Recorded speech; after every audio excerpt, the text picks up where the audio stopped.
told your friend you're not okay? And tell me what's wrong and why you never said you felt that way. Diseminasi budaya positif di sekolah SMA Negeri 1 Rejoso oleh Lina Andriani SPDGR TGP Angkatan 9 Kabupaten Nganjuk dari Rabu tanggal 25 Oktober 2023. Pada yang terhormat Kepala SMA Negeri 1 Rejoso atau yang mewakili, yang kami hormati Bapak Ibu Waka SMA Negeri 1 Rejoso, yang kami hormati Bapak Ibu Guru Bibat SMA Negeri 1 Rejoso yang kami hormati. Assalamualaikum warahmatullahi wabarakatuh. Waalaikumsalam. Puji syukur marilah kita haturkan kepada Tuhan Yang Maha Esa, karena atas rahmat dan limpahan karunia-Nya kita dapat menghadiri kegiatan diseminasi biar positif oleh Bu Lina Andriani CGP Angkatan 9 SMA Negeri 1 Rejoso dan keadaan sehat walafiat. Amin. Untuk menghemat waktu, marilah kita buka dan awali kegiatan ini dengan membaca basmalah. Bismillahirrahmanirrahim. Acara ini langsung diseminasi biar positif dari Bu Lina Andriani. Pada Ibu Lina Andriani, waktu dipersilakan.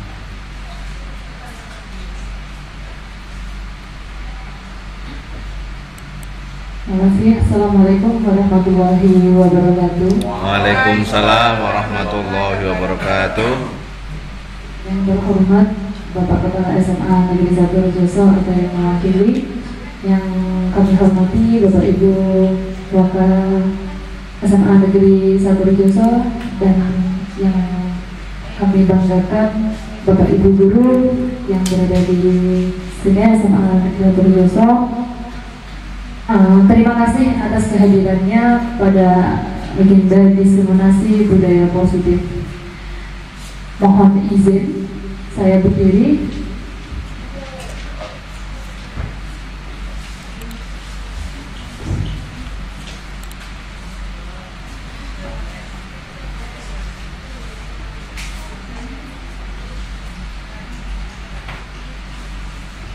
Pada pagi hari ini saya akan menyampaikan materi diseminasi budaya positif sebagai salah satu aksi bentuk nyata saya mendiseminasikan budaya positif yang ada di sekolah sebagai pendidikan calon guru penggerak Angkatan 9. Materi pada pagi hari ini yang akan saya sampaikan Bapak Ibu yaitu disiplin positif dan nilai-nilai kebajikan universal, teori motivasi, hukuman dan penghargaan, serta restitusi, kebutuhan dasar manusia dan dunia berkualitas, restitusi 5 posisi kontrol, dan restitusi segitiga restitusi, yang terakhir adalah keyakinan kelas. Secara diagram materi kita pagi hari ini seperti ini Bapak Ibu. Jadi yang pertama nanti kita belajar adalah teori kontrol, kemudian ada makna disiplin, teori motivasi, 5 posisi kontrol, 5 kebutuhan dasar manusia, nilai-nilai kebajikan universal, segitiga, dan terakhir nanti ada keyakinan kelas. Disiplin positif dan nilai-nilai kebajikan universal, yaitu menjelaskan makna kontrol atau teori kontrol yang dipaparkan oleh Dr. William Kaiser. Kita bermain iya, cobalah buka. Ini akan saya inovasi Bapak. Saya minta bantuannya kepada Pak Agung untuk maju ke depan dibantu ya. Berkenan ya Bapak? Alhamdulillah.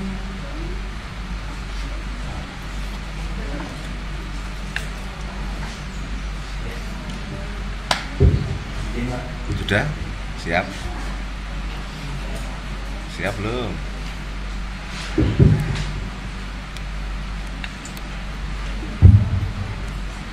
Ini kita akan mengilustrasikan posisi kontrol, nah kontrol.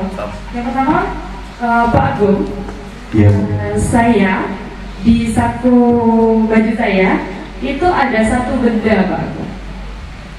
satu benda. Pak Agung tugasnya boleh membujuk saya, mempersuasif saya, atau mengintimidasi, boleh menggaji. Tapi jangan melakukan kekerasan kepada saya ya, karena seorang perempuan. Tenaganya setahu salah saya tenaganya. Jadi ya, boleh memarahi, tapi jangan menggoda ya. boleh menggoda, menggelitik, bahkan menawari sesuatu lah, terserah Pak Agung, agar tujuannya agar Pak Agung dapat benda yang ada di saku saya. Silakan ya Pak Agung ya. Siap, Bapak izin. Ibu, tadi saya lihat sebenarnya memasukkan sesuatu di kantong Ibu. Bolehkah saya melihat itu? Tidak boleh? Oh, tidak boleh. Jadi gini aja Ibu, saya akan kasih pertanyaan ke Ibu. Kalau Ibu tidak bisa menjawab, nanti Ibu harus menunjukkan apa yang ada di dalam kantong saku Ibu. Bagaimana? Melakukan penawaran ya? Iya. Ya, silakan. Oke. Jadi pertanyaannya sebenarnya, ayam apa yang baik? Oke, ayam apa yang baik? Ayam atau ayam yang tidak melakukan kesalahan? Tetap salah. Ayam apa? Saya menyerah Pak Agung. Apa? Berarti kalah ya Bu ya? Iya. Saya bisa mengetahui apa yang Iya, tapi saya harus tahu yang benar dulu apa? Yang benar tidak ada jawaban. Karena tujuan saya untuk mengetahui apa yang ada di dalam kantong saku Ibu gitu. Oke, terima kasih tepuk tangan. Ya, Jadi ini karena saya sudah tadi tidak bisa menjawab, ternyata tidak ada jawaban.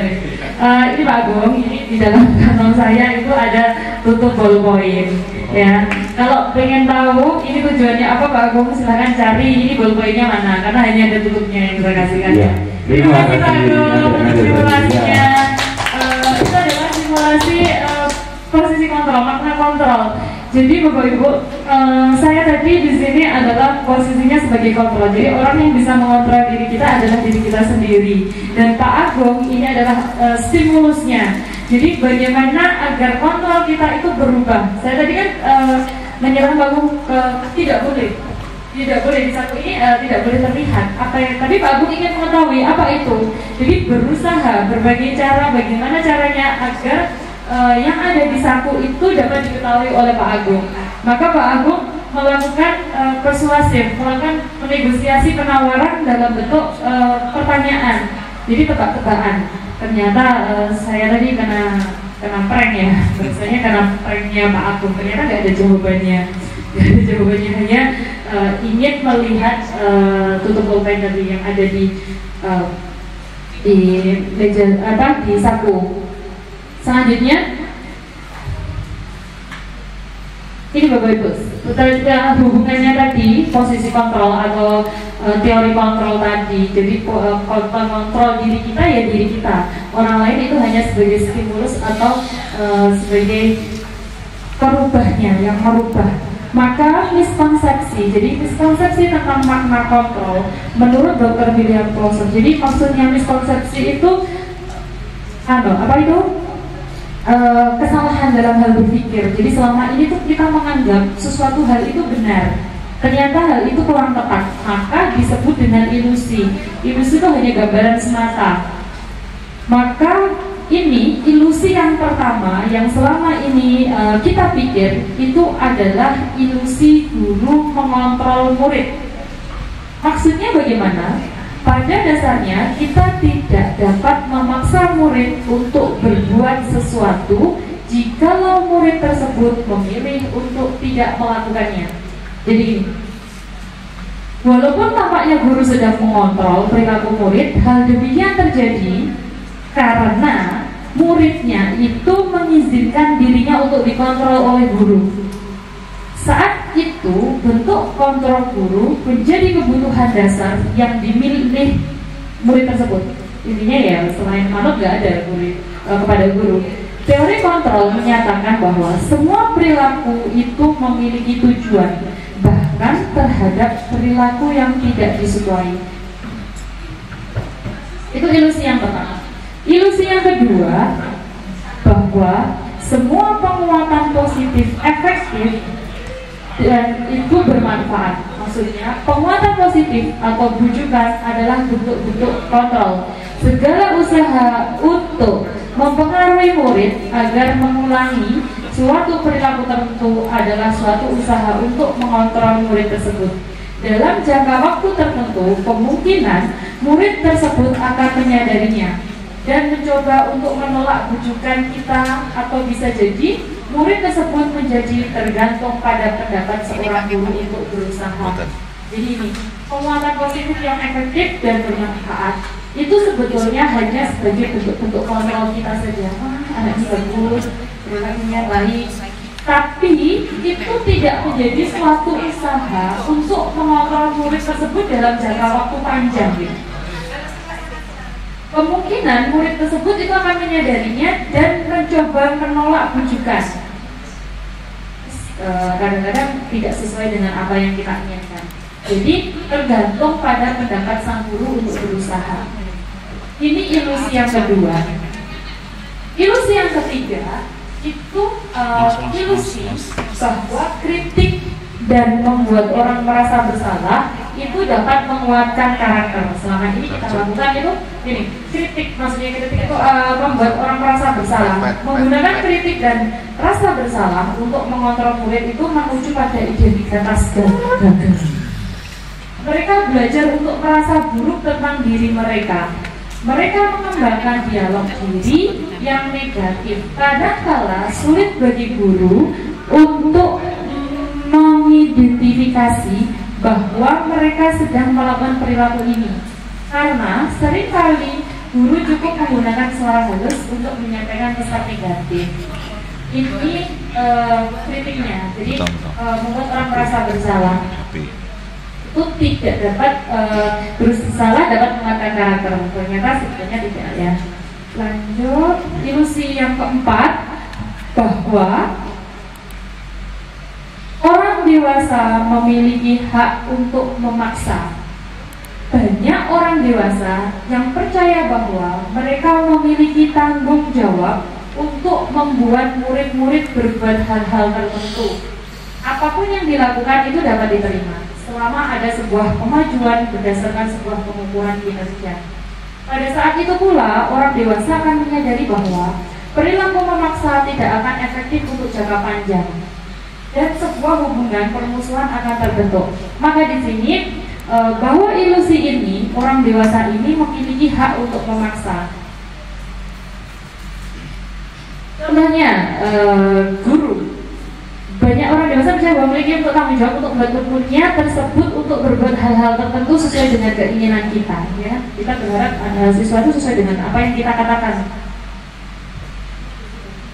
Tetapi apa yang dilakukan itu dapat diterima dengan sementara, hanya sementara atas kemajuannya itu, tetapi tidak bisa dilaksanakan secara efektif untuk jangka panjang. Apa yang kita katakan itu, atau yang kita paksakan itu, maka yang akan terbentuk karena berangkat dari keterpaksaan, yaitu ini hubungan permusuhan dan hubungan yang tidak baik ini akan terbentuk. Ini ilusi yang keempat. Selanjutnya, bagaimana seseorang bisa berubah dari paradigma yang semula stimulus respon kepada pendekatan teori kontrol. Bagaimana seorang bisa merubah paradigma ini dari pendekatan stimulus respon menjadi pendekatan teori kontrol? Ini seperti ini. Bila kita ingin membuat kemajuan secara perlahan, jadi pelan itu harus sedikit demi sedikit, jadi pelan-pelan.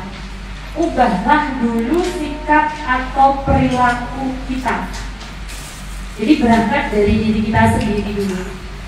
Namun, bila kita ingin memperbaiki cara-caranya, berarti teknis utamanya, perilakunya, maka kita itu perlu mengubah kerangka acuannya dulu. Jadi pola mindsetnya dulu.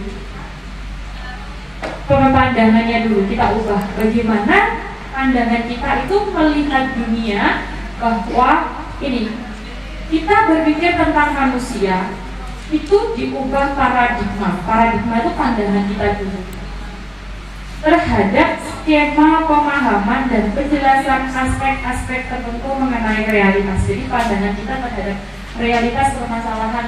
Jadi yang kita ubah, kalau kita ubah secara sedikit-sedikit berarti berangkat dari kita sendiri. Kalau kita ubah secara teknisnya, secara utamanya, maka yang perlu kita ubah adalah cara pandang.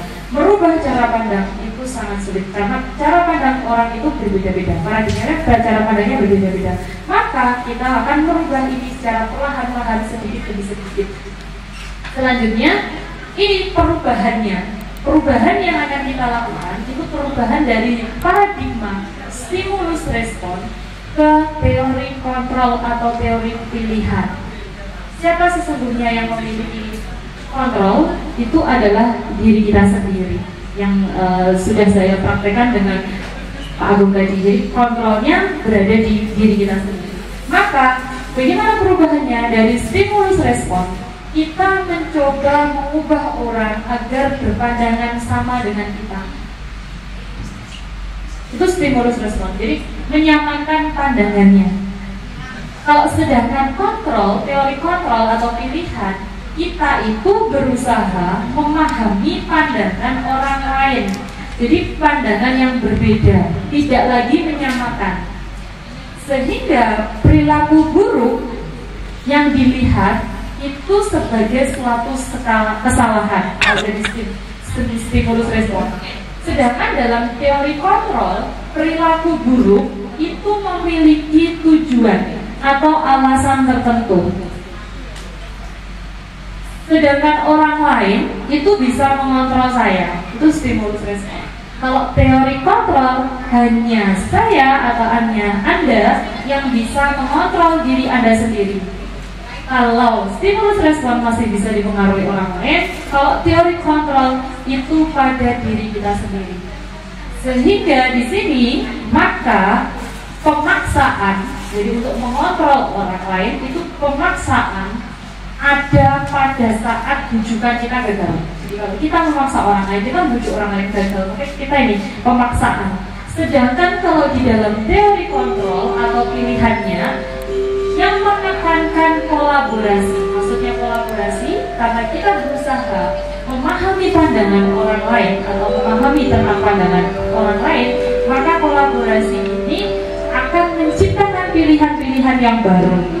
Jadi tidak adanya pemaksaan dalam bujukan, tapi menciptakan pilihan-pilihan baru. Sehingga dalam stimulus respon itu model berpikirnya adalah menang atau kalah. Yang pandangannya kuat, yang pemikirannya kuat, maka itu yang menang. Sedangkan yang kalah terhadap bujukannya gagal tadi, pemaksaan, yang kalah. Jadi tidak.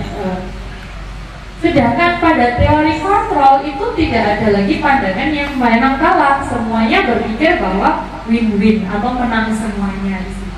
Ini sesungguhnya yang memiliki teori kontrol. Jadi perubahan paradigma dulu Bapak Ibu. Jadi kita ubah dulu miskonsepsi tadi, 4 ilusi tadi yang kita anggap ilusi-ilusi itu nyata, tapi sesungguhnya ini kenyataannya yaitu memiliki teori kontrol. Sekarang kita hubungannya apa kepada kedisiplin positif, hubungannya dengan teori kontrol tadi. Jadi seperti ini. Ketika mengenal kata disiplin, apa yang terbayang di benak Bapak Ibu? Kata disiplin yang muncul pertama kali apa kalau kata disiplin? Dipaksa, benar. Aturan, hukuman, terus kata tertib, ya kan? Kepatuhan. Itu kalau berkata kata disiplin. Dihubungkan dengan hukuman berbeda karena belajar tentang disiplin positif itu tidak harus dengan memberi hukuman.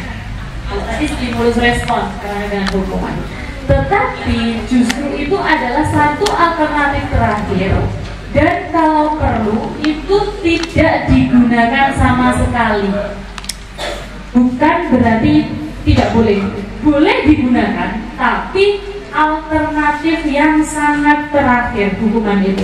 Jadi setelah kita melakukan beberapa alternatif pendekatan, jika itu tidak bisa menyelesaikan masalah, maka hukuman bisa digunakan. Tapi kalau perlu tidak digunakan, ya sama sekali jangan digunakan. Maka di sini Bapak Ibu, dalam budaya kita, makna kata disiplin itu dimaknai menjadi sesuatu yang dilakukan seseorang pada orang lain untuk mendapatkan kepatuhan. Hanya sekedar patuh. Kita cenderung menghubungkan kata disiplin dengan ketidaknyamanan karena berhubungan dengan hukuman dan peraturan. Jadi disiplin kita selama ini masih sekedar disiplin karena peraturan. Ini makna disiplin berasal dari kata Latin. Disiplinnya artinya belajar. Kalau berarti belajar, maka harus dilakukan secara kontinu, secara berlanjut. Disiplin diri membuat orang menggali potensinya menuju tujuan apa yang dia hargai. Namun dalam budaya kita, makna kata disiplin telah berubah menjadi sesuatu yang dilakukan seseorang pada orang lain untuk mendapatkan patuhan. Jadi hanya sebatas patuh. Kecenderungan umum dalam menghubungkan kata disiplin dengan ketidaknyamanan bukan dengan apa yang kita hargai atau mencapai dari suatu tujuan mulia.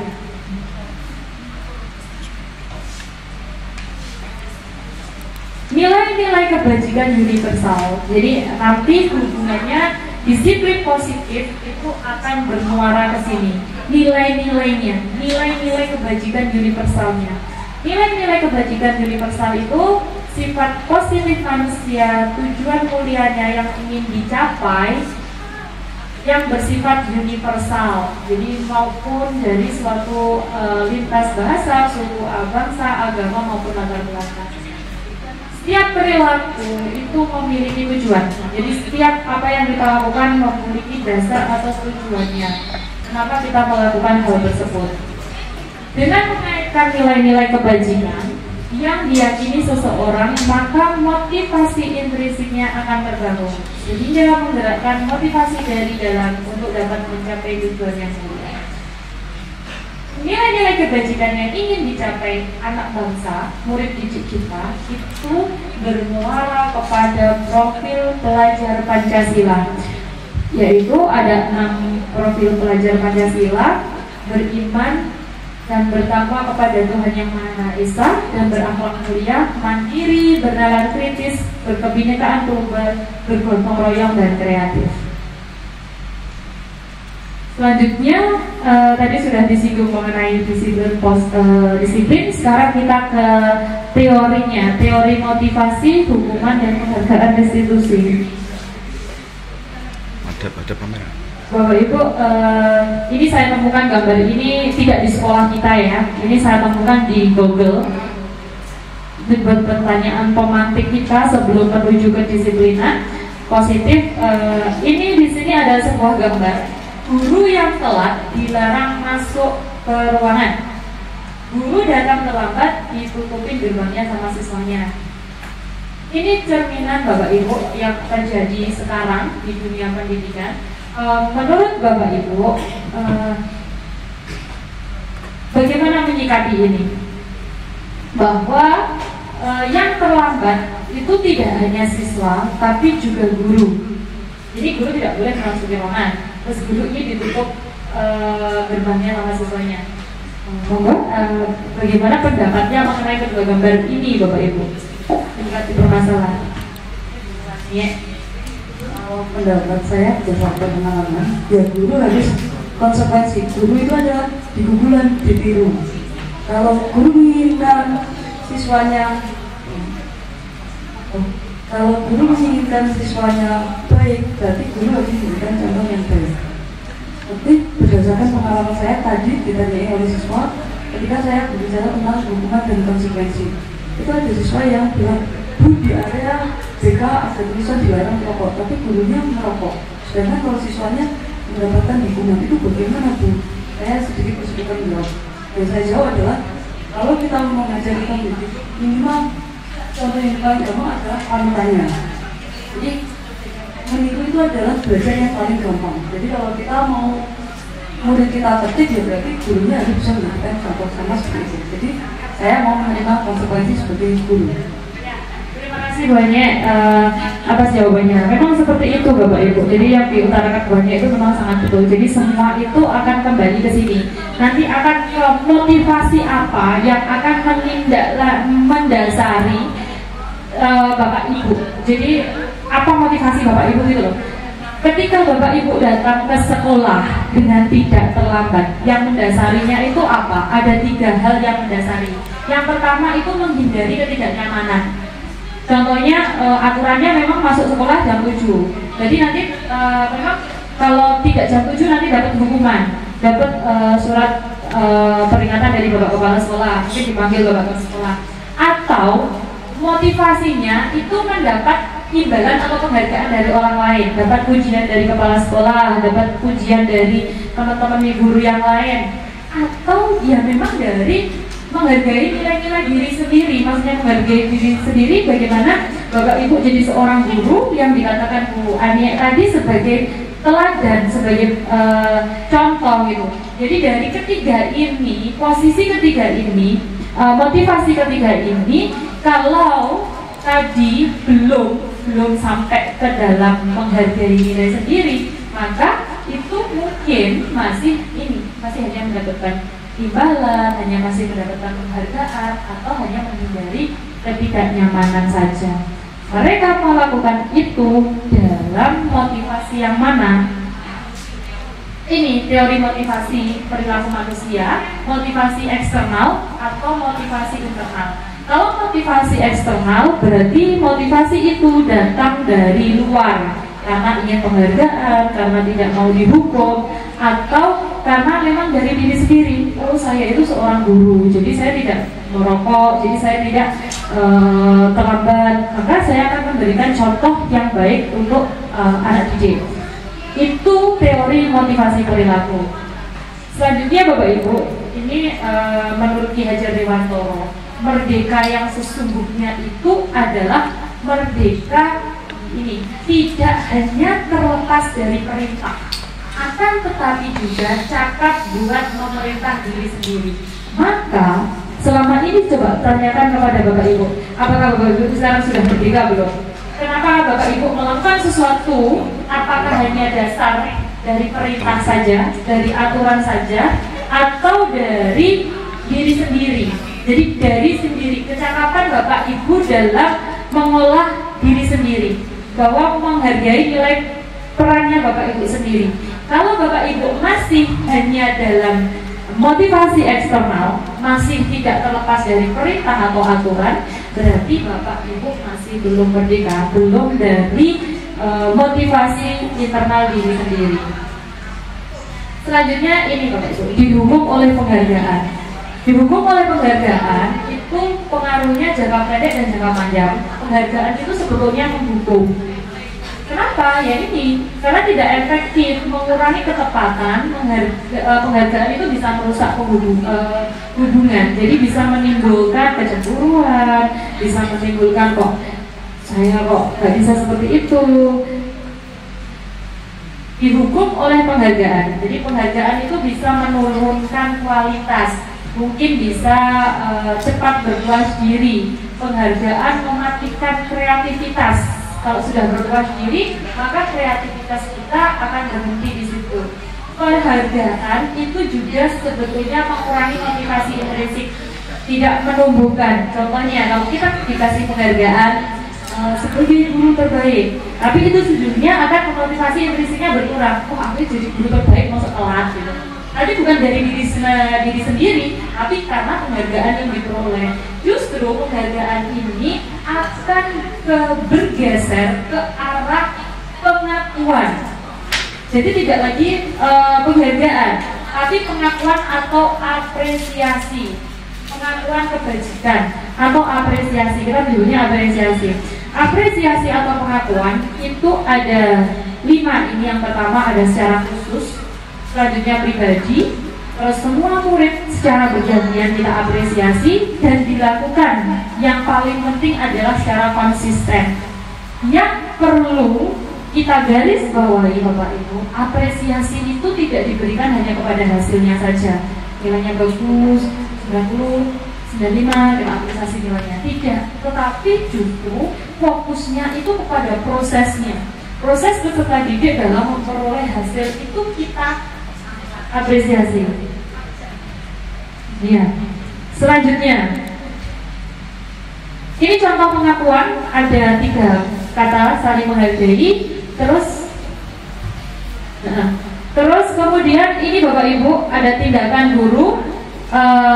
Ini contohnya, ini ada lari mengelilingi lapangan basket 2 kali karena terlambat 10 menit untuk pelajaran PJK. Ini konsekuensi Bapak Ibu. Sedangkan hukumannya lari mengelilingi lapangan basket 2 kali karena terlambat hadir di sekolah. Ini hukuman. Jadi perbedaan konsekuensi dengan hukuman. Kalau hukuman itu berarti dihukum secara fisik, sedangkan konsekuensi itu sudah ada kesepakatannya dulu. Jadi apa yang dilakukan untuk memperbaiki kesalahan. Ini perbedaannya Bapak Ibu antara hukuman dan konsekuensi. Adanya paksaan, sedangkan konsekuensi itu harus adanya stimulus dan tanggapan. Dan intinya Bapak Ibu, kalau hukuman itu akan membenci kedisiplinan, sedangkan konsekuensi itu akan menghargai disiplin.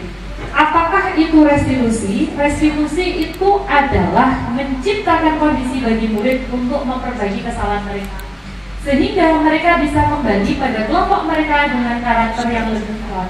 Restitusi juga merupakan proses kolaborasi yang mengajarkan murid untuk mencari masalah dan bagaimana mereka harus memperlakukan orang lain.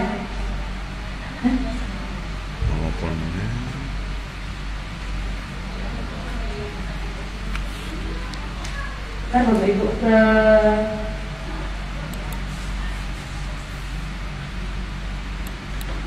ini ini tadi ya. Apakah itu restitusi? Restitusi adalah proses menciptakan kondisi bagi murid untuk memperbaiki kesalahan mereka sehingga mereka bisa kembali pada kelompok mereka dengan karakter yang lebih kuat. Restitusi juga merupakan proses kolaboratif yang mengajarkan murid untuk mencari solusi untuk masalah mereka dan membantu murid berpikir tentang orang seperti apa yang mereka inginkan menjadi tujuan mulia dan bagaimana mereka harus memperlakukan orang lain. Kita kembali ke sini Bapak Ibu. Itu tadi restitusi. Kita sudah membahas hukuman, konsekuensi dan restitusi. Jadi dari tiga tadi perbandingan antara hukuman, konsekuensi dan restitusi, identitas yang gagal itu diperoleh melalui hukuman. Nah, hukuman ini mengakibatkan anak menjadi seorang anak yang gagal. Sedangkan identitas sukses itu diperoleh dari disiplin. Melalui apa? Melalui konsekuensi dan restitusi. Maka hukuman ini sesuatu yang menyakitkan harus terjadi untuk dari suatu hukuman. Sedangkan konsekuensi itu sesuatu yang harus terjadi. Bedanya dengan restitusi merupakan pilihan. Jadi di situ anak disediakan pilihan. Sedangkan hukuman tidak nyaman untuk murid. Ya kan? Anak dihukum kan pasti malu. Terus dampaknya waktunya jangka panjang, menimbulkan trauma. Terus konsekuensi itu tidak nyaman untuk murid, tetapi untuk jangka waktunya hanya pendek. Nanti kalau nggak bawa buku, dikasih konsekuensinya pinjem temannya atau satu bangku berdua. Ya sudah, hanya jangka pendek untuk itu. Dan nanti mesti diulangi kembali, tidak membawa buku. Tapi kalau di dalam restitusi itu menguatkan untuk murid atau anak dalam waktu yang panjang, karena anak memilih sendiri permasalahan itu dengan solusinya. Maka jangka panjang diperlukan restitusi. Kalau konsekuensi hanya dalam jangka pendek.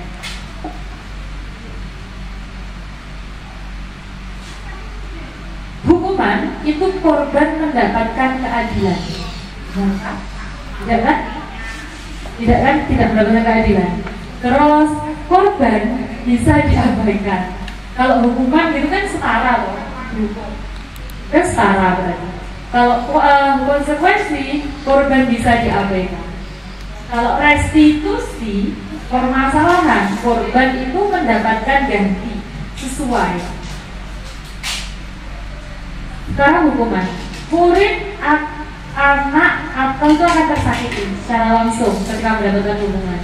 Kalau konsekuensi, murid anak dibuat tidak nyaman karena harus karena melakukan kesalahan harus melakukan perbaikan itu, jadi tidak nyaman. Kalau restitusi, murid atau anak mendapatkan penguatan secara langsung oleh gurunya. Hukuman itu ada perilaku pasif agresif, jadi pasif agresif meningkat. Sedangkan konsekuensi penguatan hanya bertahan dalam jangka waktu pendek. Restitusi ada tambahan, yaitu masalah terpecahkan. Jadi tidak hanya cukup mengganti saja, tidak hanya cukup bertahan dengan waktu yang jangka pendek, tapi masalah itu sekaligus terpecahkan. Maka sistemnya di dalam hukuman itu tidak akan berjalan bila murid tidak takut. Murid itu kalau dihukum tidak takut, itu tidak akan menyelesaikan masalah atau solusinya. Contohnya di kelas itu kan ada anak kan, kalau dihukum tambah senyum-senyum, tambah senang, karena tidak ada ketakutan di situ. Karena fungsi hukuman itu kan menumbuhkan rasa takut kepada anak. Tapi kalau tidak ada sistem ini tidak akan berjalan. Jadi hukuman ini tidak akan mampu memberikan efek jera jika anak itu tidak takut terhadap hukuman tersebut. Maka konsekuensi ini harus dimonitoring, dan disupervisi terus untuk menerus dari guru. Kalau tidak ada ini, tidak ada monitoring dari guru, maka konsekuensi tidak berjalan. Maksudnya tidak berjalan ya, anak-anak tidak akan melakukan itu.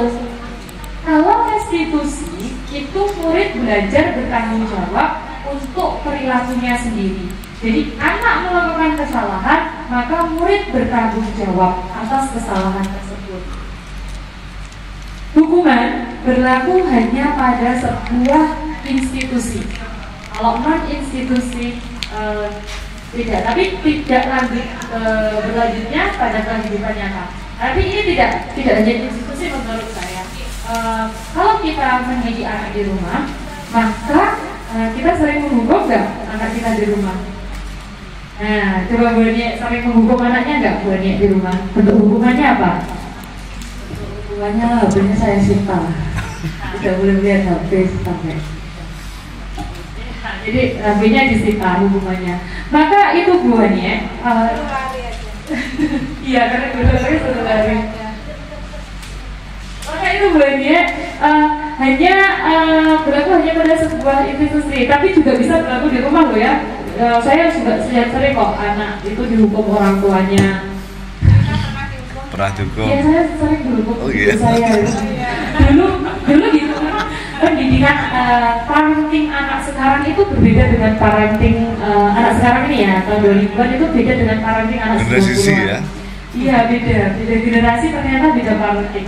Sekarang saya lihat parentingnya orang tua itu cenderung memang tidak menghukum, jadi memberitahu gitu ya.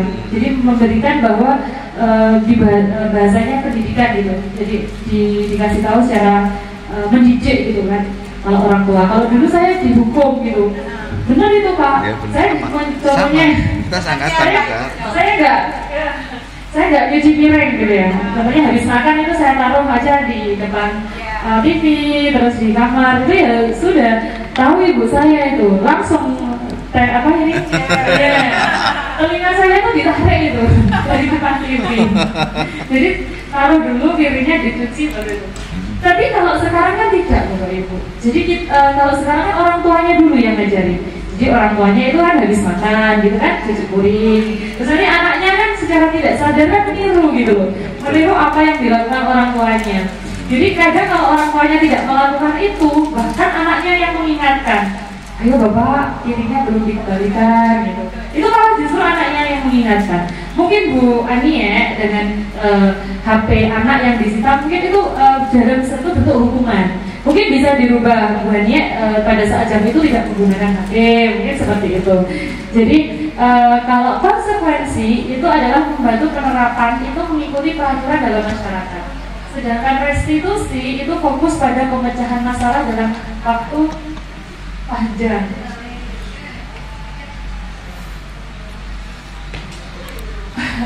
Peraturannya adalah ini, kamu harus apa peraturannya? Kamu melakukan terima kasih. Apa yang kamu yakini ini restitusi. Jadi kalau hukuman itu sifatnya negatif, arahnya ke negatif, dampaknya ke anak juga negatif. Kalau konsekuensi itu masih netral, positif tapi belum berdampak untuk jangka yang panjang. Jadi yang jangka panjang dan berdampak untuk anak itu adalah restitusi atau positif. Ciri-ciri restitusi. Ciri-ciri restitusi yang pertama itu bukan untuk menebus kesalahan, namun untuk belajar dari kesalahan. Jadi kesalahan itu tidak lagi dicari salahnya apa, tapi bagaimana dari kesalahan itu kita mencari solusinya, mencari pemecahannya, maka ini akan memperbaiki hubungan. Maksudnya bagaimana? Ya kalau penghukum tadi bisa contohnya jenengan anak jenengan hukum push up 100 kali gitu kan, terus anak itu kan masih suruh ganti push up 100 kali, kan akhirnya timbul rasa ini hubungan yang memburuk antara guru dan siswa. Tapi kalau restitusi, bagaimana anak itu belajar dari kesalahannya, ya Allah bukan itu sabar ya, ternyata saya hanya dikasih tahu salah saya ini, saya bicara pemecahannya bagaimana gitu ya. Jadi jadi diberikan tawaran, tidak lagi paksaan. Kalau hukuman itu sifatnya memaksa, kalau restitusi sifatnya memilih bagaimana solusi yang ditawarkan. Restitusi menuntut untuk melihat ke dalam diri. Restitusi mencari kebutuhan dasar yang mendasari tindakan. Jadi suatu tindakan atau suatu perilaku itu dilakukan pasti ada tujuannya. Jadi ini yang akan kita cari. Restitusi adalah cara yang paling baik dibandingkan dengan konsekuensi dan hukuman.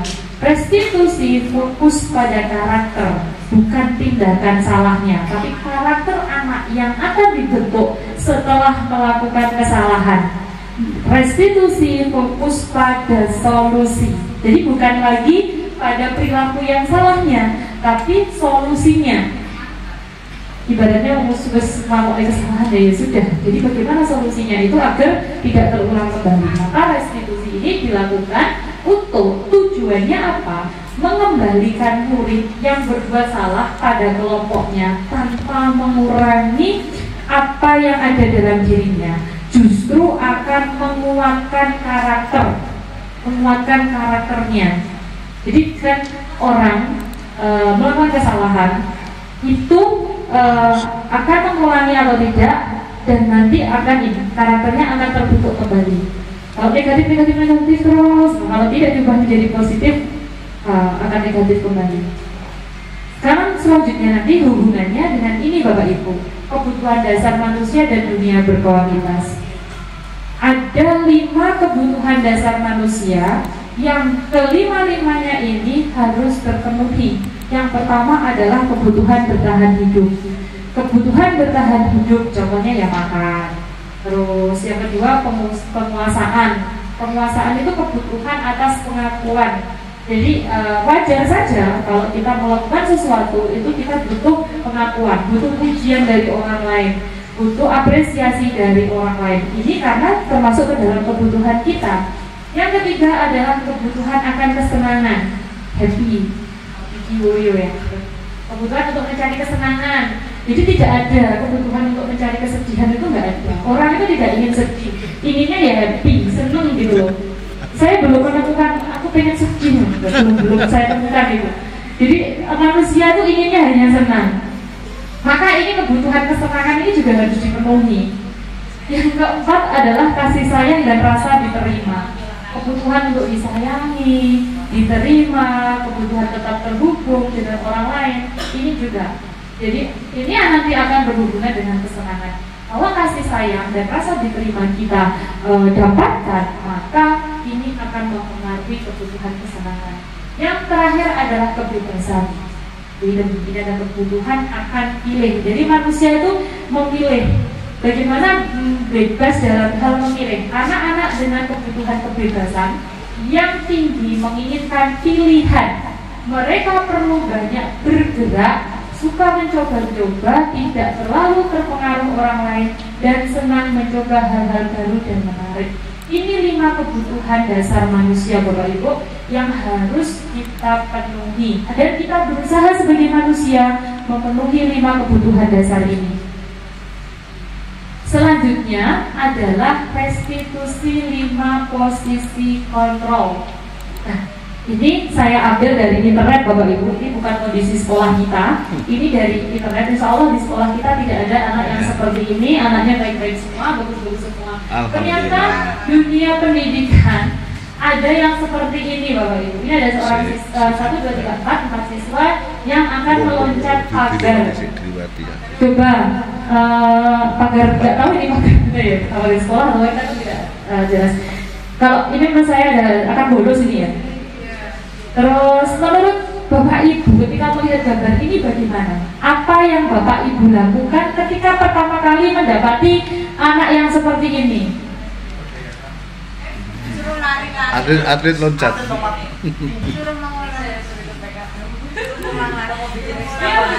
Tapi coba dijawab. Permisi Bu Ina, saya ingin menjawab tadi. Ya.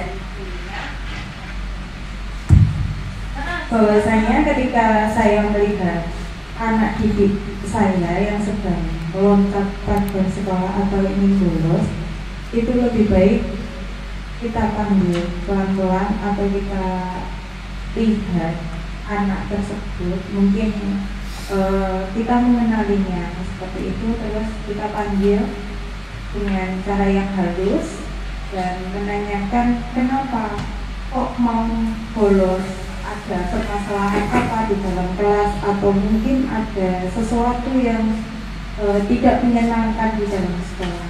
Mungkin seperti itu, nanti terus kita bisa mencari solusi untuk anak itu agar tidak bolos kembali. Mungkin seperti itu. Terima kasih Bu Ganti. Iya, terima kasih Bu Ganti atas jawabannya ya Bu Ganti ya. Jadi prosesnya tadi tidak dulu, terus kemudian dipanggil gitu kan. Ada proses-proses pendekatannya dulu Bapak Ibu. Saya coba tadi Bu Hamiet mau diikutkan TKM. Terima kasih. Jika saya melihat anak dengan posisi seperti ini naik pagar, mungkin solusi pertama saya akan memberikan saran dan masukan kepada kepala sekolah atau bapak bahwa dimunculkan saja ekstrakurikuler baru, misalkan ada panjat tebing. Setuju Pak Kas? Kedua, anak-anaknya saya panggil, kalian kenapa? Ini kan masih jam pelajaran. Nah, kalau kalian punya fisik yang bagus dan mental yang bagus seperti itu, tidak takut jatuh, mending kalian ikut TKM saja. Di situ nanti di situ nanti keinginan kamu atau hobi kamu yang tidak tersalurkan itu jadi tersalurkan sesuai pada tempatnya. Terima kasih. Terima kasih. Tepuk tangan Bapak Ibu untuk Bu Ganti dan Bu Hanie. Terima kasih ya Bu Hanie. Kalau Bu Ganti tadi langsung kepada solusi permasalahannya, jadi langsung ke penanganannya. Kalau Bu Hanie ini setelah penanganan mungkin anak ini diarahkan ke PKM gitu ya Bu ya. Jadi terwakili gitu loh. Sia-sia kalau hanya ketangguhan dirinya ini hanya untuk naik pagar gitu ya Bu ya. Ya, jadi kembalinya cuma gagal. Betul Bu Hanie dan Bu Ganti semuanya benar bahwa itu nanti akan mempengaruhi bagaimana posisi kita sebagai kontrolnya. 5 posisi kontrol kita sebagai guru dalam menangani anak dalam melakukan kesalahan Bapak Ibu. Kalau Bu Kenny tadi ini sebagai manajer, jadi dipanggil dulu, diajukan pertanyaan-pertanyaan gitu. Jadi kalau Bu Anye sama, jadi dikuatkan lagi secara pribadi, nanti diarahkan ke arah PKM gitu ya. Jadi biar lebih positif arahnya. Itu semua adalah bagaimana kita dari posisi ini, 5 posisi kontrol itu kita bisa menjadi sebuah membentuk anak. Apakah anak itu menjadi identitas yang gagal sebagai identitas yang berhasil, kontrol yang dari luar, atau identitas yang berhasil sukses, kontrol dari diri sendiri. Kita bahas satu-satu Bapak Ibu. Yang pertama ini adalah kontrol dari luar. Yang pertama itu penghukum. Kalau saya mendapati ini karena saya tipe yang marah, mungkin saya lakukan pertama adalah teriak ya. Kalau emosionalnya tinggi gitu, jadi gimana gitu kan? Itu namanya penghukum, Bu. Jadi menghardik dulu, menghardik. Kalau kamu tidak melakukannya, awas ya. Jangan bolos, turun. Jadi itu membentak. Tapi di sini kan tergantung emosional gurunya tadi. Terus murid melakukan guru di luar dunianya berkualitas kaitannya, dan murid berkata, biarkan saja, nanti juga marah-marah lagi. Jadi ternyata gitu Bapak Ibu. Kalau guru yang marah-marah di kelas, itu ya anak-anak tahu, emang karakternya gurunya ini sama marah-marah. Terus sebenarnya kok ya marah-marah gitu. Jadi responnya anak itu ternyata seperti itu. Jadi biarkan saja, nanti juga marah-marah lagi. Terus dampaknya itu mesti mengulangi. Soalnya kulino diomeli gitu, sudah terbiasa dimarahi ya kan diulangi, tidak akan menimbulkan efek jerah sebetulnya menghukum ini. Iya sudah kebal, anaknya sudah kebal, terus tidak menghasilkan efek jerah. Sedangkan membuat rasa bersalah itu berceramah dan mengadakan seharusnya ibu kecewa. Harusnya kamu itu tidak melakukan seperti itu. Saya sangat kecewa dengan apa yang kamu lakukan. Jadi anak-anak itu dibuat merasa seakan-akan ya bersalah gitu. Kamu seharusnya itu sudah tahu. Makanya dengan ketika ngajar di kelas itu sangat semangat ngajarnya. Tapi anak-anak tidak menerima dengan baik gitu. Jadi ini ibu lelah sekali ngajar kamu berkali-kali kamu nggak paham-paham. Gitu. Pernyataan-pernyataannya. Jadi kalau kita menyatakan ini, berarti kita sebagai posisi apa? Jadi saya kecewa sekali, ini membuat merasa bersalah. Saya tidak pernah benar melakukannya sebagai penghukum. Ayolah lakukan demi. Jadi kita itu anak-anak melakukan sesuatu karena kita, jadi teman. Apakah kamu mau mendapatkan stiker bintang hari ini untuk memantau? Bagaimana kamu bisa menyelesaikan masalah ini? Jadi sebagai manajer, kamu selalu yang paling terakhir. Ini berarti penghukum. Kamu jelek terus. Jadi sebagai penghukum langsung mengejar kanan. Bergerak antara peraturan, pemantau, konsekuensi atau penghargaan tadi dengan hadiah. Ini nilai-nilai manajer dan memperbaikinya. Jadi ternyata di sini bergeraknya antara ini. Bagaimana perbaikinya? Sekarang ke segitiga restitusi. Jadi tadi 5 posisi. Sekarang kita ke segitiga restitusi. Ini segitiga restitusi. Jadi segitiga restitusi itu bagaimana sebagai posisi manajer tadi menerapkan segitiga restitusinya. Yang pertama itu adalah menstabilkan identitasnya dulu dengan menyanyikan setiap orang pasti melakukan kesalahan. Kamu bukan satu-satunya yang pernah melakukan itu. Jadi menstabilkan identitasnya anak dulu. Jadi anak melakukan kesalahan itu adalah manusiawi, karena manusia mesti lekat dengan kata salah. Itu kita stabilkan dulu identitasnya. Kemudian menanyakan keyakinan. maksudnya menanyakan keyakinan, itu adalah nilai-nilai apa yang telah kita sepakati, kamu ingin menjadi orang seperti apa. Terus selanjutnya, validasi kebutuhan. Kamu tentu punya alasan mengapa melakukan kesalahan tersebut. Adakah cara yang lebih efektif untuk mendapatkan apa yang kamu butuhkan? Itu segitiga distribusi. Ini Bapak Ibu. Jadi kalau tadi ada posisi anak yang melakukan lompat ke pagar. Jadi ini yang pertama kita lakukan, menstabilkan identitas dulu. Jadi biar anak tidak merasa bersalah, takut akan dihukum, atau takut melakukan kesalahan. Yang pertama dilakukan itu ini, guru berkata yang saya katakan tadi, bahwa berbuat salah itu adalah hal yang manusiawi. Tidak ada manusia yang sempurna. Bapak Ibu juga pernah berbuat salah. Jadi seperti itu. Kita pasti bisa menyelesaikan masalah ini. Bapak Ibu itu tidak tertarik untuk mencari tahu siapa yang benar dan siapa yang salah. Bapak Ibu lebih tertarik untuk menyelesaikan masalahnya. Ketika anak melakukan kesalahan dan kita melakukan menstabilkan identitas dulu, anak itu memiliki kekuatan Bapak Ibu. Jadi melakukan kesalahan itu hal yang manusiawi. Jadi ketakutan itu mungkin akan terminimalisir dengan adanya ini. Tidak ada yang manusia yang sempurna. Oh berarti saya tuh loncat pagar ya, memang berbuat salah. Jadi pasti bisa diperbaiki. Terus tidak mencari tahu siapa yang benar, siapa yang salah. Kalau kamu menyalahkan dirimu terus-menerus, maka kamu akan bersikap baik.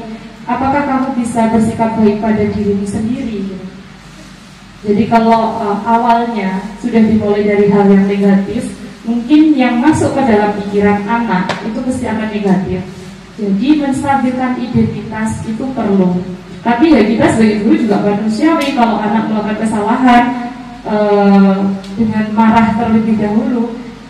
Tapi ini semuanya belajar loh Ibu, saya juga belajar menerapkan ini. Awalnya saya kesulitan menerapkan ini, karena saya adalah mungkin setiap orang itu kan mempunyai karakter berbeda-beda ya. Jadi ada karakter yang emosional, jadi ada yang karakter ya tidak begitu emosional. Tapi kalau karakter yang beremosional dahulu, mungkin untuk mengedepankan, menstabilkan identitas ini akan sangat kesulitan.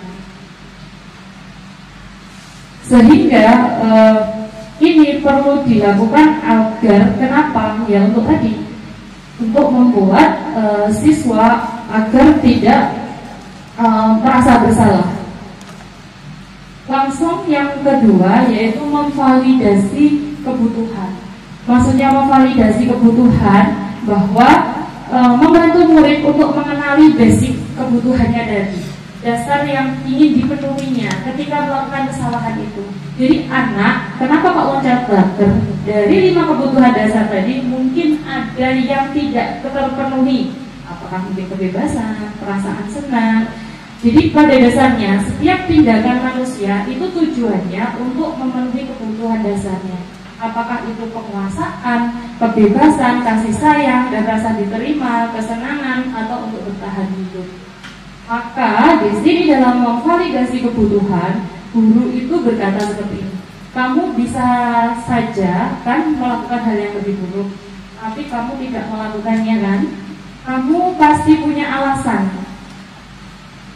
Alasan mengapa melakukannya. Jadi kita memvalidasi itu. Tujuannya apa? Kalau lompat pagar, apakah gak mau ikut pelajaran matematika atau pengen bolos pergi ke warung? Jadi alasan-alasan ini yang kita validasi. Kekurangan kebutuhan siswa apa yang belum terpenuhi di situ. Jadi apa yang penting bagi kamu? Kamu boleh tetap berusaha menjaga sikap itu, tapi tambahkan sikap yang lain yang baru. Maukah kamu belajar cara lain untuk mendapat yang kamu butuhkan tanpa harus memukul? Contohnya kesalahannya apa? Maukah diberikan pilihan? Apakah kamu bisa melakukan dengan lebih baik besok lagi? Ini memvalidasi kebutuhannya dulu. Jadi anak melakukan suatu kesalahan, maka memvalidasi kebutuhan. Apa yang belum terpenuhi dari anak itu harus kita tanyakan. Selanjutnya Bapak Ibu, anak melihat kesalahannya itu nanti akan dihubungkan dengan norma sosial dan nilai-nilai yang mendasari manusia berinteraksi dengan orang lain. Jadi hubungannya nanti dengan norma itu berarti aturan yang berlaku di suatu lingkungan tersebut. Maka untuk menanyakan keyakinan, jadi apa tuh aturannya, apa tuh normanya, apakah seorang pelajar itu harus naik pagar untuk membolos, berarti kan tidak sesuai dengan norma-norma kebaikan, nilai-nilai kebaikan. Maka menanyakan keyakinan ini perlu dilakukan pada segitiga restitusi setelah memvalidasi kebutuhannya. Guru berkata, apa nilai yang akan kita percaya di kelas kita, di sekolah kita? Nilai-nilai universal apa yang telah kita sepakati? Jadi aturan apa yang telah kita sepakati? Keyakinan apa yang telah kita sepakati? Kelas ideal itu seperti apa sih? Jadi kenapa kok anak itu sehingga lari membolos? Itu kelasnya itu seperti apa yang diinginkan? Idealnya seperti apa? Terus kamu ingin jadi anak seperti apa? Apa yang kamu rasakan ketika kamu melakukan kesalahan itu? Apa yang anak rasakan? Terus kamu menjadi orang yang seperti apa? Terus bagaimana solusinya dalam menghadapi permasalahan itu dikembalikan. Jadi kembalikan kepada keyakinannya, ke nilai-nilainya. Ini intervensi dalam membantu murid kembali ke tujuan semula dengan cukup singkat dan dengan cara konfrontif, jadi tidak mengonfrontasi langsung dengan pertanyaan-pertanyaan disajikan oleh seorang pemantau atau manajer. Apakah kamu ingin berbuat lebih baik? Apakah saat ini kamu sedang menjadi orang yang sedang kamu inginkan? Jadi anak melakukan perbuatan salah itu sesuai dengan keinginanmu nggak sih? Atau mungkin terpengaruh oleh temannya, atau mungkin terpengaruh oleh orang lain. Jadi kita tanyakan dulu, apakah kamu bisa mengubah perilakumu itu menjadi sikap yang lebih membantu atau yang lebih baik? Apakah wajar membuat kesalahan? Jadi kita kembalikan ini semua kepada anak. Bisakah kita memperbaikinya? Apakah yang kamu lakukan saat ini sesuai? Kapan kamu siap untuk memulai? Peraturannya apa? Keyakinannya apa? Sepertinya kamu punya masalah. Saya bisa bantu apa? Jadi ini juga perlu Bapak Ibu. Jadi kita perlu juga berkolaborasi, melibatkan diri kita dalam membantu. Jadi tidak segitiga restitusi itu tidak sepenuhnya anak menyelesaikan, tapi perlu juga. Jadi kita tawarkan bantuan. Contohnya anak itu kesulitan dalam menyelesaikan masalahnya. Jadi kita telah memantau di sini, kita tawarkan bantuan apa. Jadi bagaimana saya bisa membantu terhadap penyelesaian masalah itu juga perlu kita tawarkan. Saat ini kamu seharusnya berbuat seperti apa? Apa yang bisa saya bantu agar kamu bisa melakukannya? Apakah saya bisa bantu kamu agar dapat segera mulai? Apakah tugas kamu saat ini? Bagaimana kamu ingin diperlakukan pada kegiatan ini? Bisakah kamu melakukannya? Apa yang kamu inginkan dan peraturannya apa? Ini intervensi 30 detik. Pertanyaan ini yang akan membantu Bapak Ibu dalam posisi manajer dalam segitiga restitusi. Ini praktik segitiga restitusi yang sudah saya lakukan.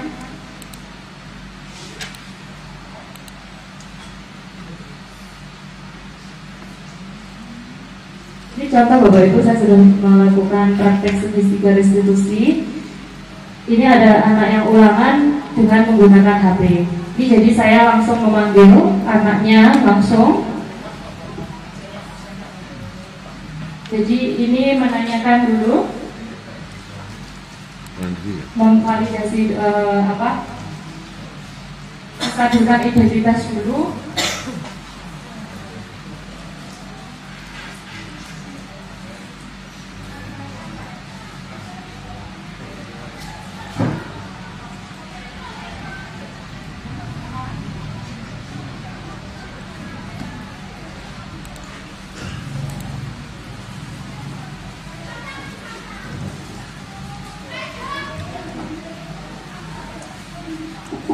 Jadi menanyakan keyakinan peraturannya, kelasnya, apakah boleh ketika ulangan menggunakan HP.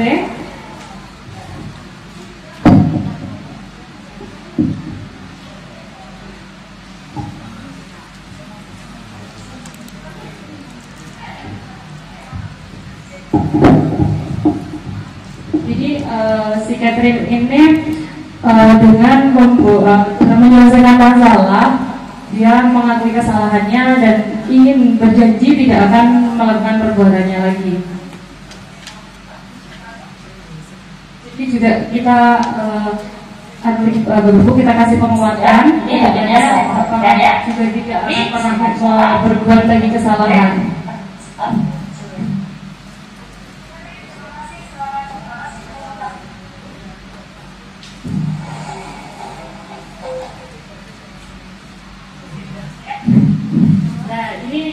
Ini Rendra ini. Rendra ini kalau di kelas ini kemarin terlambat karena pergi kantin untuk jajan cari makanan. Ini selanjutnya kita dulu. Kerupuk ada. Oh.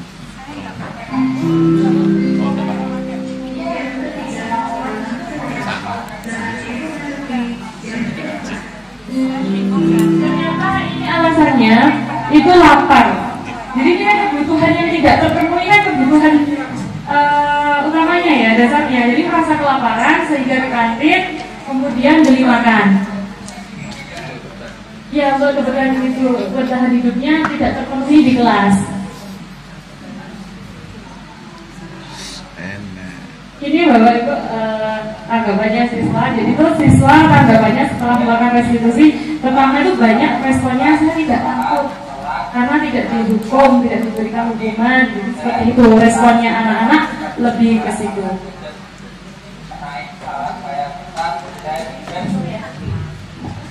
Selanjutnya keyakinan kelas. Jadi sebetulnya sebelum ke segitiga restitusi, kita itu harus memiliki ini Bapak Ibu. Jadi keyakinan kelas. Kalau dulu peraturan, jadi aturan kelasnya. Aturan itu yang harus ditaati oleh seluruh kelas, dibuat hanya sepihak, sifatnya mengatur orang harus begini begitu. Itu keyakinan, sesuatu yang diyakini baik untuk dilakukan lebih positif maknanya. Ini budaya positif. Jadi yang sudah dikaitkan dengan tadi, mulai dari teori motivasi sampai yang terakhir adalah keyakinan. Maka keyakinan kelas itu adalah metode untuk menimbulkan kembali disiplin positif yang didasari oleh motivasi dari dalam diri. Jadi dalam diri, motivasi internal siswanya, bahwa yang ditemukan itu masih diingatkan untuk melakukan tindakan. Jadi kalau kedisiplinan langsung dari tubuh, dari diri sendiri, maka perlu adanya keyakinan kelas. Nanti yang tadi sudah dijelaskan bahwa semua akan bermuara pada dimensi profil pelajar Pancasila. Ini budaya positifnya, lingkungan positif, keyakinan kelas, dan peraturan kelas. Ini langkah-langkah membentuk keyakinan kelas, ada berdiskusi mengenai peraturan kelas yang perlu ditaati, mengubah peraturan menjadi kalimat positif, meyakini peraturan menjadi nilai kebajikan, keyakinan, berdiskusi mengenai gambaran perilaku yang mencerminkan keyakinan kelas, dan berdiskusi mengenai peran seluruh warga kelas, meninjau ulang keyakinan kelas dari waktu ke waktu. Ini praktik yang sudah saya lakukan di kelas 11.1 dalam membuat keyakinan kelas. Jadi langkah yang pertama, ini saya menjelaskan dulu mengenai budaya positif dan keyakinan kelas.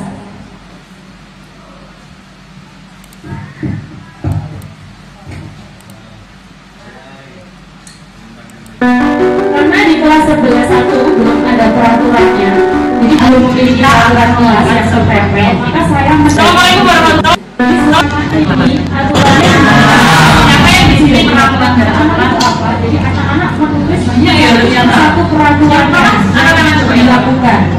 Karena tidak memiliki peraturan sampaikan soalnya anak ini menulis kamu soal itu kan tidak lagi yang selama ini sudah jadi itu sudah menjadi sebuah kewajiban. Maka budaya itu tidak lagi di dalam diri kamu itu sudah yakin sama udah nanti kita selanjutnya akan melakukan peraturan yang sudah dibuat tadi yang sudah ditanggalkan. Selanjutnya guru ini saya ini mengelompokkan. Jadi ternyata ada peraturan yang sama, jadi saya mengelompokkan ya sama dari bayar kas gunakan lebih pagi dengan semua sama melepas peraturan yang sama dan terus menjalankan tiket. Ini jadwal tiket melaksanakan tiket kelas dilaksanakan dari barang yang dipasangin tidak memakai biaya juga, jadi karena tidak mengerjakan tiket di sini tiket menjadi kalimat sesuai. Jadi kalau kalimat tiket, jadi keyakinan itu berangkat dari terus tidak memakai sepatu dari hal yang contohnya kalau peraturannya tidak diperkenankan di sini membersihkan kelas sesuai jadwal tiket, maka melepas sepatu saat masuk kelas, sepatu di sini sama iya itu adalah di sini ada kayak peraturan menjaga kebersihan, tidak boleh membuang sampah sembarangan, maka itu kemudian yang kedua menjaga tiket kita ubah menjadi kalimat. Ini yang nomor adalah kerapian itu diubah menjadi kalimat. Maka dari 4 ini sudah menjadi dari 4 peraturan yang sudah dikelompokkan ini sudah menjadi 4 sebuah kalimat.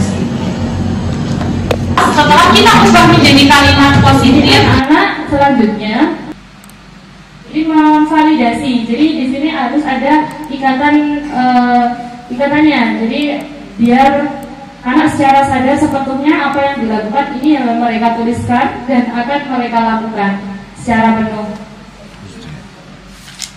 Setelah validasi, hasil dari keyakinan ini akan ditempelkan di kelas. Jadi akan menjadi sebuah keyakinan kelas yang sama-sama akan sadar dari diri sendirinya untuk dipatuhi Bapak Ibu. Sebelum ke dan akhir Bapak Ibu, saya punya ice breaking sebentar.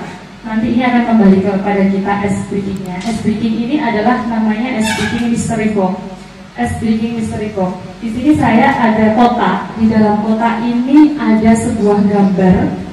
Nanti Bapak Ibu tebak gambar apa di sini. Di sini. Nanti Bapak Ibu maju ke depan satu-satu membuka gambar ini. Tolong jangan dikasih tahu yang lain gambarnya apa. Nanti yang dapat jawab dapat hadiah, nggak ada penghargaan. Jadi dikasih tahu gambarnya apa.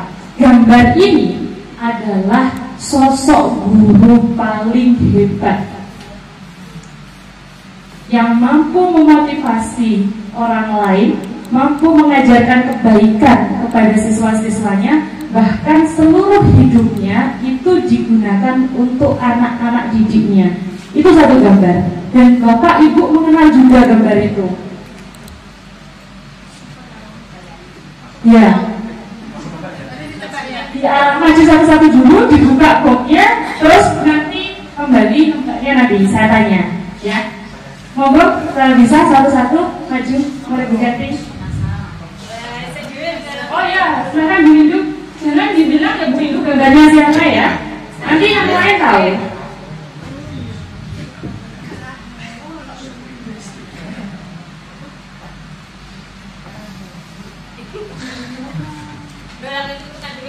Yang selanjutnya, ya.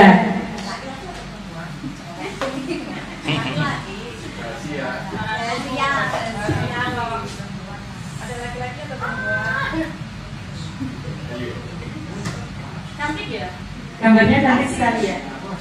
Selanjutnya, ayo Pak Agus.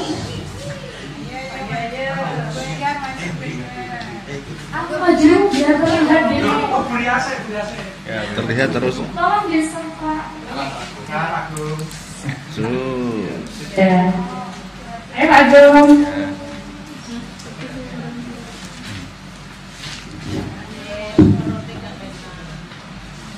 Jangan membelakangi kamera. Jangan membelakangi kamera. Ayo, yang lain. Siap. Sudah, ini belum ini. BI.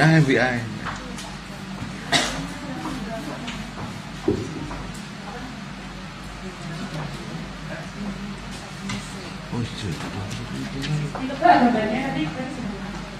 Gambarnya siapa ini? Kok ketawa? Berarti Bapak Ibu mengenal gambar itu? Yang ingin maju ingin lihat gambarnya siapa? Saya. Silakan Bu.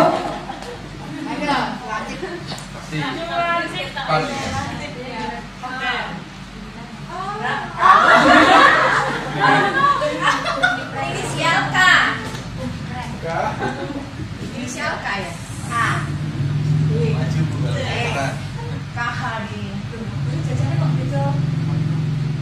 Sudah ya, Bapak Ibu, coba siapa yang dilihat tadi gambarnya di dalam misteri box ini? Siapa? Siapa Bu Ria yang paling cantik Bu Ria? Saya sendiri. Iya. Iya.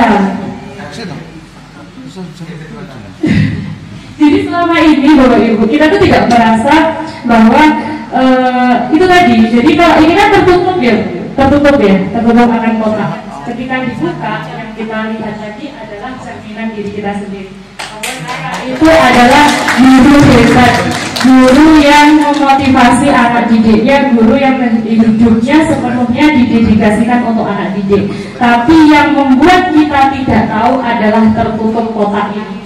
Kalau kotak ini terbuka dan kita lihat sesungguhnya diri kita sendirilah, ya kan? Bukan orang lain kan? Bukan kotak ini juga kan?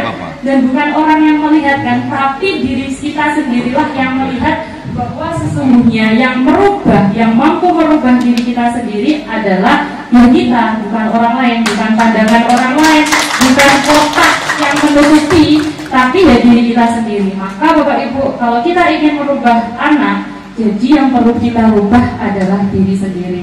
Kemudian ini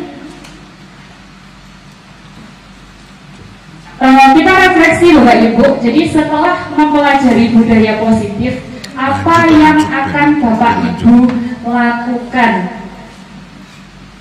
Saya akan bagikan sticky note. Jadi silahkan ditulis setelah mempelajari budaya positif, hal pertama yang akan Bapak Ibu lakukan apa? Saya ingin tahu.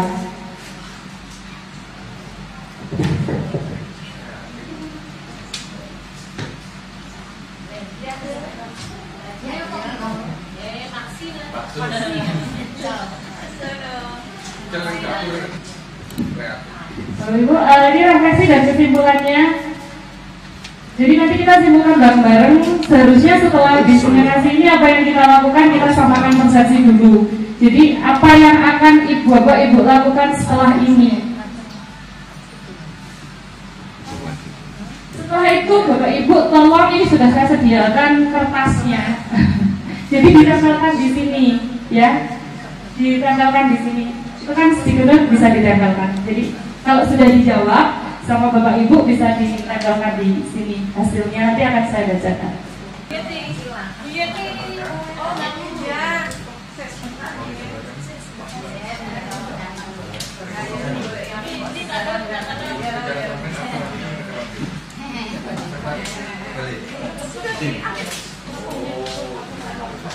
Terima kasih. Yang masalah konser berarti.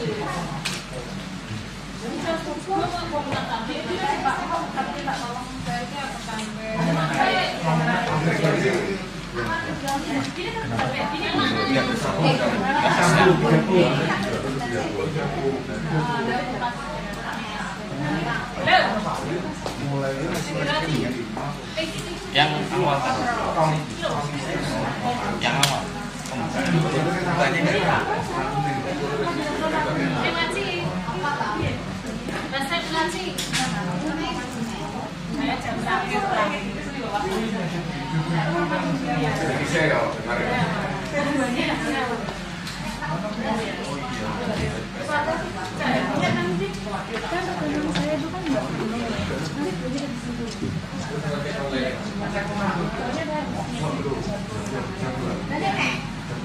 Iya, tapi nggak sama kayak teman-teman. Maksud saya kan karena awal-awal kan Di sini apa sih? coba nih empung yang Baru juga menit. Kan tambah setengah jam.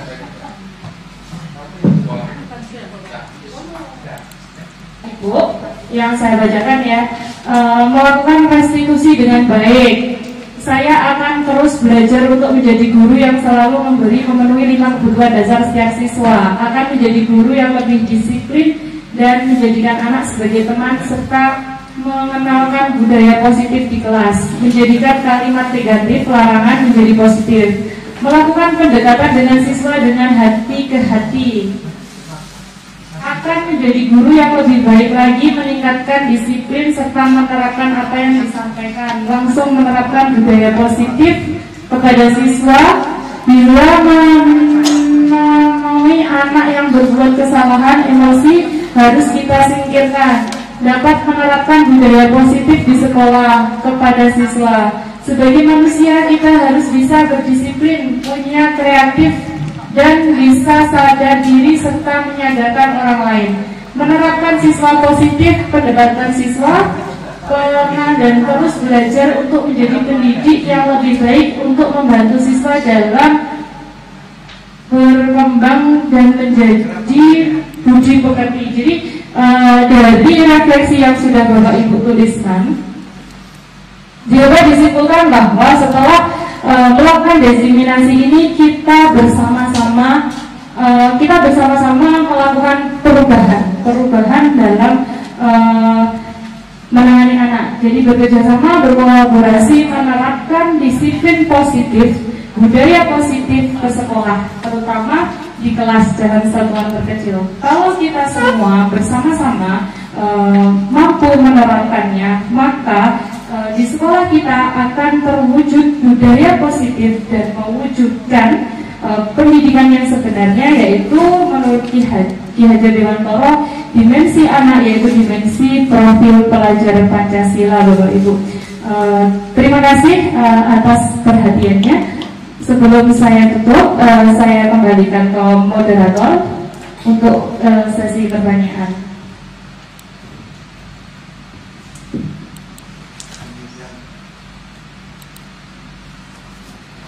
Demikian tadi adalah sesi pemaparan dari Bu Lina Angliani.